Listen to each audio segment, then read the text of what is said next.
The Yankees lose 2 out of 3 against the Toronto Blue Jays at Yankee Stadium.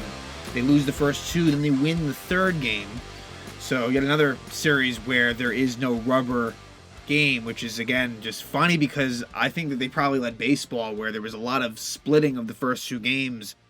But lately it's been a lot of the same team winning the first 2, whether that be the Yankees in probably most cases lately, but in this case it was the Blue Jays. And a big series for Toronto that they do get the 2 of, I think if you're a Blue Jay fan, I think you take it, considering that you had Gerrit Cole pitch the third game, and Cole was magnificent. And so that's a bright spot. Another huge bright spot is Michael King.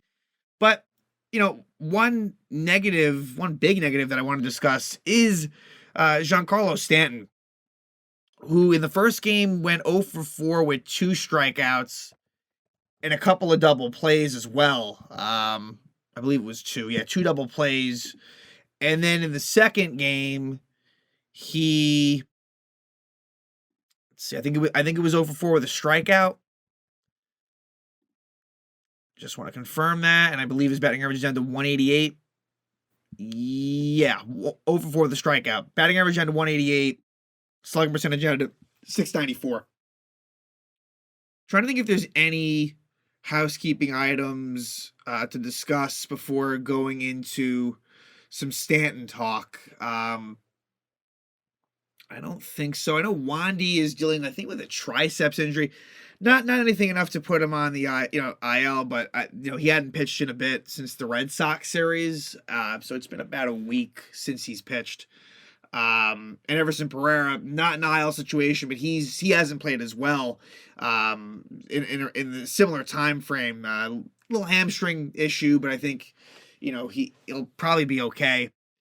But and if anything comes to me, I'll certainly mention it. But Stanton, it's a major problem as far as what is going to happen in the future with him. He has 4 seasons left on his deal after this season, and I don't see it getting a whole lot better. Now, this has been just a disaster of a season, and he's capable of hitting home runs, but the guy cannot move.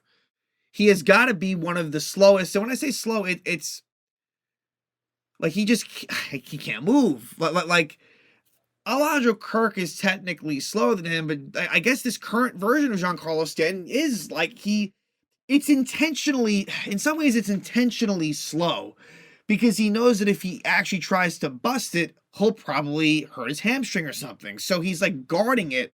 It's just bad. And you hope that a full offseason can help, but we know what he is at this point. And he clogs up the DH spot. At this point, he can't field well. It is something that they're really going to have to address head on. And my prediction is that he'll be back. And I like the guy a lot. I feel bad. I think we really, for the first time, saw a very frustrated Giancarlo Stanton in that press conference after game 2. That was someone that was like genuinely pissed off. And I get it. And, he was a little bit, snotty, I guess, with the report. Like, see, I don't want to say anything negative about him, because again, he's been such a good soldier in terms of dealing with the criticism, deservedly so that he's been criticized.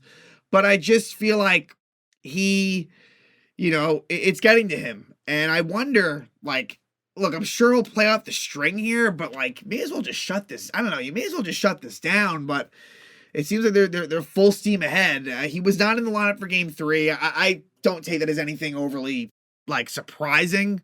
But yeah, and we'll talk about some good stuff that happened in the series. Some really encouraging things, actually. But, for Stanton, I look at him and it's like he's in the middle of that lineup. I think he'll be back next season because I don't think that there's really any other alternative. But, man, there's no way. I mean, this goes without saying. There's no way he's going to be able to finish up the rest of the contract here. There's just no possible way I could ever envision that. And I don't know what you do.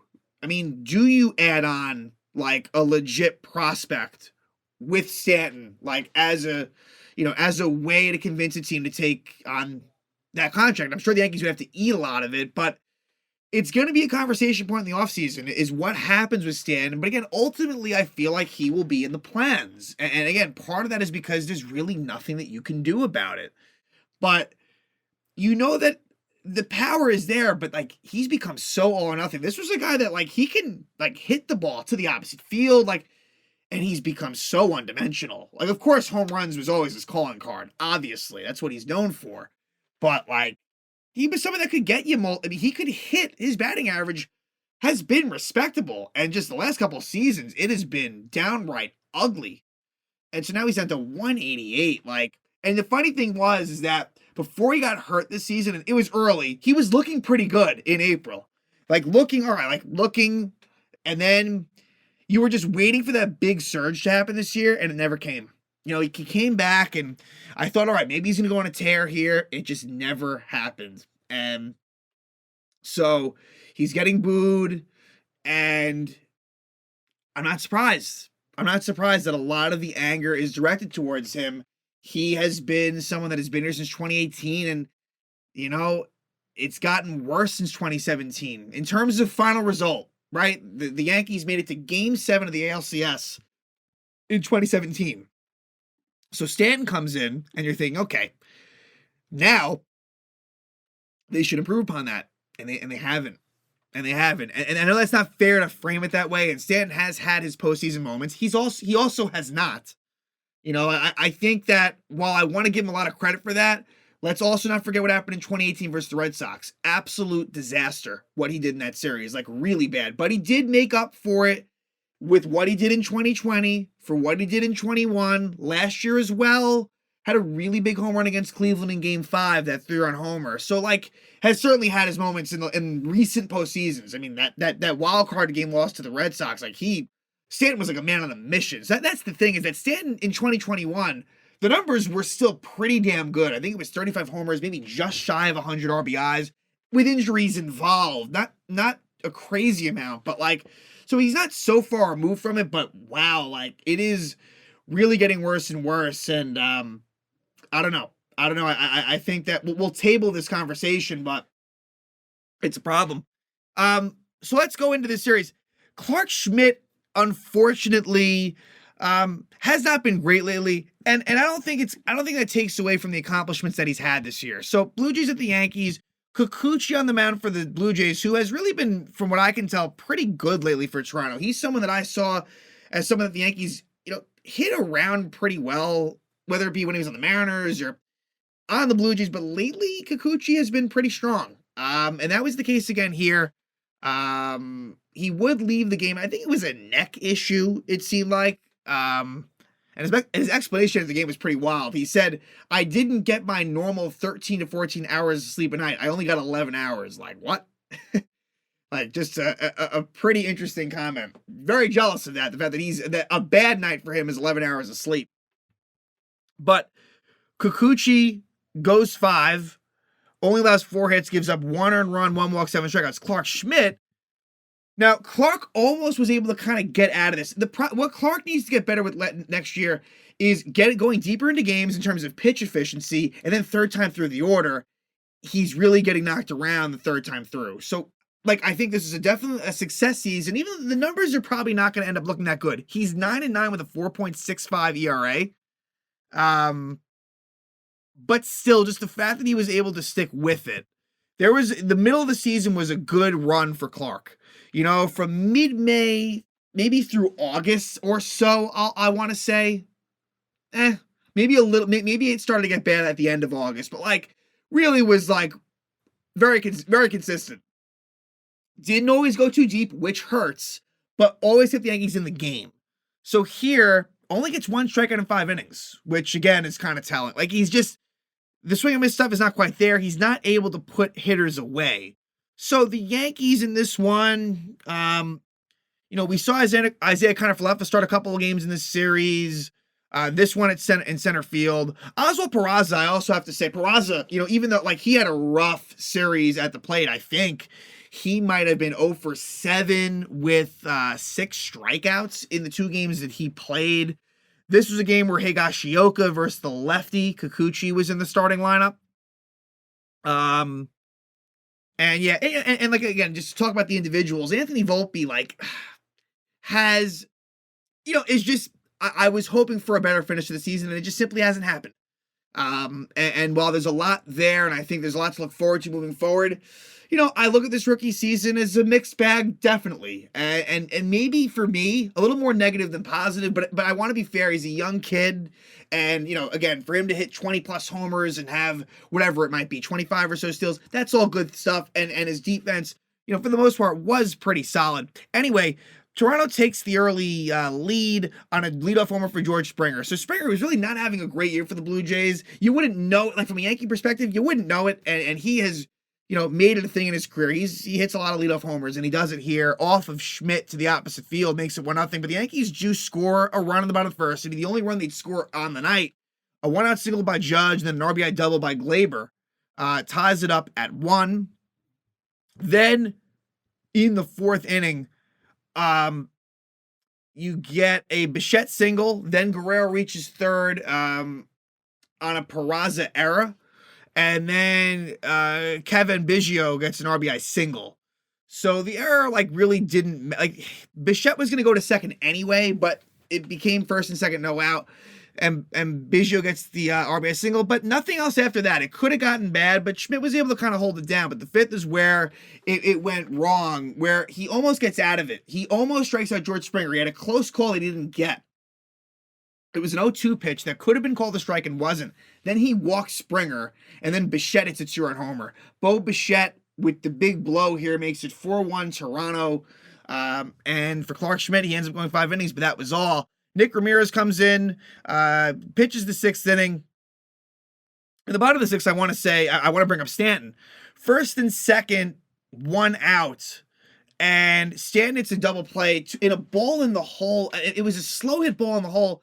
Glaber was almost safe at second, and Stanton was out by a couple of steps at first. Just insanity that he is not able to beat that out. But you're not even surprised at this point. So inning ends there. That was one of their last real chances.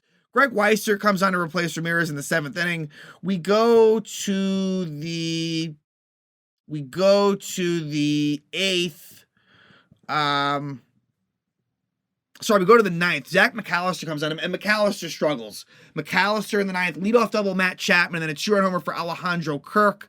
Eventually, you do get an error by Volpe, which leads to a run. So Guerrero hits a ground ball, Volpe bobbles it, throws it away or whatever, and Kiermaier scores. And the Blue Jays win this one handily, and it ends on a Stanton double play. So it's a 7-1 Blue Jay win. And now we go to Game 2. Game 2, a lot of good stuff to talk about. Well, one really good thing to talk about there is Michael King.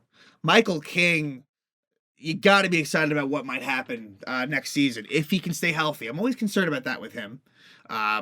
Just because I guess of what happened last year, and it feels like, as big of a loss that was, I thought that he'd miss time this year. He didn't. He is going to make it through the season in all likelihood healthy. He ended up going 7 innings, allows 5 hits, 1 run, no walks, and 13 strikeouts. Granted, Vlad Guerrero was not in the Blue Jay lineup, but still a good, you're facing Springer, Bichette. This is not, while this Blue Jay isn't maybe as daunting as it had been maybe in recent years and other iterations, this is a very impressive start for Michael King. He gets a very unlucky loss as Kevin Gausman, pitched very well for the Blue Jays. There was a lot of strikeouts in this game on both sides, but King, he is in that rotation next season. It's not even a question. He is in the rotation, and that is exciting. He will be, it's funny. You look at King and Schmidt, and pecking order wise, King is ahead of Clark Schmidt in my mind. Although, obviously, how will Michael King hold up as a full year's starter? We don't know. I think that's certainly something to debate. Whereas this year, Clark Schmidt proved that he can go through a season as a starting pitcher. But Michael King, I'm excited to see what happens next time. He'll face Toronto again. And he was just unbelievable. And there's not a whole lot to be proud of from a Yankee standpoint. This is something to be proud of as far as Michael King goes. So In the third inning, kind of an unlucky situation, a 2-out rally. And by the way, Aaron Boone gets ejected in the second inning. Lance Barrett, who's strike zone, who's a very pitcher friendly. Most of these guys are. The bad ones especially are pitcher friendly. And Boone gets ejected in the second inning. In the third, a 2-out rally.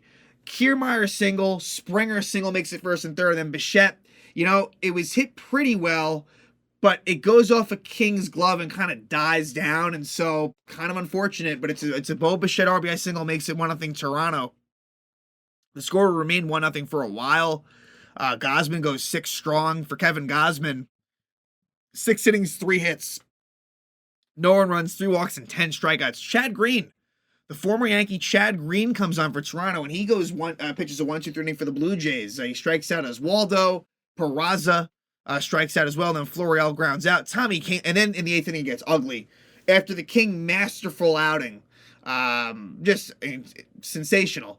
Tommy Kahnle and Ian Hamilton, but mostly Kahnle couldn't find the strike zone. It was bad. It's a Kiermaier walk. Then there's a Springer out, but you get a couple of wild pitches. And he almost gets out of it. He does get Bichette to ground out, but then Biggio walks and Chapman walks. And that sets the stage for bases loaded 2 out to Spencer Horwitz, who walks as well. A bases loaded walk. That's all for Tommy Kahnle. So 4 walks allowed by Tommy. And then Whit Merrifield walks against Ian Hamilton, the first batter that Hamilton faced. And then Varjo grounds out. So it's 3-0 Blue Jays going into the 9th. And then Hamilton, the struggles continue there. There's an RBI single by Bo Bichette. There is a 2-run single by Horowitz with bases loaded 2 out. Weissert would have to finish up the inning. So for Ian Hamilton, not a great outing. But another good thing here is that Austin Wells hits his first homer as a major leaguer to lead off the 9th off of Eric Swanson, former Yankee prospect. Austin Wells goes deep, and the Yankees lose 6-1. But for Wells, a meaningful moment. And look, for him too. He was on the other end. Give him credit, because he was on the other end of that King. He was catching Michael King. So for Wells, and he had a couple of hits. I think he also had a double. So for Wells, the numbers are still not good, but showing some, signs of life. And then game 3, the Gerrit Cole Cy Young train continues, and he is clearly the front runner. Gerrit Cole, who will have one more outing in all likelihood. I guess there could be 2 more, but I think it'll just be 1 more versus the Blue Jays to finish off his season. Just an amazing performance. He goes 8 innings, only allows 2 hits, 1 earned run, no walks, and 9 strikeouts. His ERA drops to 2.75. Just has been as consistent as they come, and it's a shame to waste it. So Gerrit Cole's his record improves to 14-4. The team's record when he pitches is 22-10, meaning that the Yankees, when Gerrit Cole does not start, they are 11 games under 500. He means a lot to this team, and as good as he was, didn't even get the Yankees over the top. So the Yankees, like I said, after this game, they are 1 game above 500. They are 77-76. On the mound for the Toronto Blue Jays, Jose Barrios, who, was not great. And the big blow in this game was Jake Bauers, who has truly been awful of late. Really, really bad, but he does get into one and hits a 3-run homer. He played right field in this game. Judge at DH. Judge has played a lot of right field. I think that's kind of lost in the conversation, as Judge has kind of had a full-time sort of role, but Bauers is in right in this one. Peraza gets the night off after his struggles, and Connor Falefa was at third base. And Ben Rortvedt, continues to catch Gerrit Cole. So like I said, first inning, and Vlad Guerrero had a pinch hit appearance in this one for the Blue Jays, but first and second, 1 out, Jake Bauers, high fly ball to right field, down the line, it's fair. So it's Bauers' 12th homer of the season. Bauers ends the game still below 200, batting 199, but he gets that 3-run homer off of Barrios to give Cole the 3-0 lead, which he would keep for the whole game. He would keep that lead. And then we go to the bottom of the 6th, and with Barrios still on, there's a 2-out double to Isaiah Connor Falefa. And then Tim May's the lefty to face Esan Florial, and Florial gets an RBI double off of the lefty. So that was impressive to see. For Florial, it hasn't been great, but it's been okay. What it means moving forward, I don't know. I feel like he doesn't have a future here. But I think Esan Florial is kind of putting it together slowly but surely. And I think that he's someone that should be a major leaguer. The skill set is there. And so that makes it 4-0. Then in the bottom of the 7th, Nate Pearson comes on after a LeMahieu walk off of Mesa, and LeMahieu gets his first stolen base of the season. So he does get a steal. And then Aaron Judge knocks him in with an RBI double, makes it 5-0 Yankees. Then in the top of the 8th, I should have also mentioned Gerrit Cole had a perfect game, I think, into the 6th. 5 1/3 innings, and Alejandro Kirk gets a double in between Florial and Bowers. Not a whole lot that could have been done about it. Florial tried to make a play on it, but couldn't. And then Cole allows the second hit of the night, also a double to Matt Chapman to start out the 8th. And there was a wild pitch in the mix that scored a run. So Horwitz flies out, Chapman goes to third, then a wild pitch by Cole. Rortvedt, you wish you could have stopped it, but it wasn't a great pitch. And so the shutout is done, and that makes it 5-1. But Cole, just another dominant outing, and he is headed towards winning that AL Cy Young with one start to go. Then in the 9th, things get a little ugly, and Gleyber Torres, again, he just makes it so hard to fully embrace him. Clay Holmes comes on and gets hit pretty hard. It's a Kiermaier single, Springer single, a ground out by Bichette makes it first and third. Biggio walks, so now it's bases loaded. Guerrero the tying run with one out, and Guerrero, what should have been a 5-4-3 double play, Gleyber kind of just not a great throw by Gleyber, and it pulls DJ off the bag. So now it's 5-2 with first and third and 2 out. And then Matt Chapman reaches on an error by Gleyber. Just not a great throw by Gleyber, but it should have been scooped by LeMahieu. Blame goes on both sides, but Gleyber just being way too nonchalant, and I'm sorry, kind of lazy. I'm just going to say that. I think Gleyber, I love what he's done offensively this year, but the defense just leaves still a lot to be desired, just from a mental standpoint. It's a mental thing with Gleyber. But Clay Holmes does seal the deal. He gets Horwitz to ground out, and the Yankees do salvage this 3-game set. They don't get swept. They win the final game, and so now their record is 77-76 as they play out the string. And really, the only thing of interest is to see whether they will, finish above 500 and whether they will finish in 4th or 5th. They are a couple games, 2 games ahead of the Red Sox as we currently speak. And we'll see where that plays out. So now the Arizona Diamondbacks come to town, a really, really big series for Arizona. And I should also mention Toronto leaves this series basically in a dead sort of tie with Seattle and Texas, essentially. So they leave it right in the thick of that AL wildcard race. It's going to be interesting to see what happens. And the National League side of things, Arizona's on a 5-game winning streak. They are positioning themselves pretty nicely, but a bad series to the Yankees could, put them in some jeopardy if they do well here. It really kind of solidifies them into that second wild card spot in the National League. So they are in the thick of it, but they are looking pretty good because of this 5-game winning streak. So the 3 games on the mound for the Yanks in the first game will be Luke Weaver, who is a former Arizona Diamondback. He was involved in that Paul Goldschmidt trade, as I'd mentioned, I guess it was last episode. So Weaver starts game 1. I think tomorrow night is that Cashman night, the Fire Cashman night. So we'll see if that still picks up some steam. I'm hoping it does, and we'll see if anything comes of it, right? I know that had been planned. I'm not sure if it's still in the works. I hope so.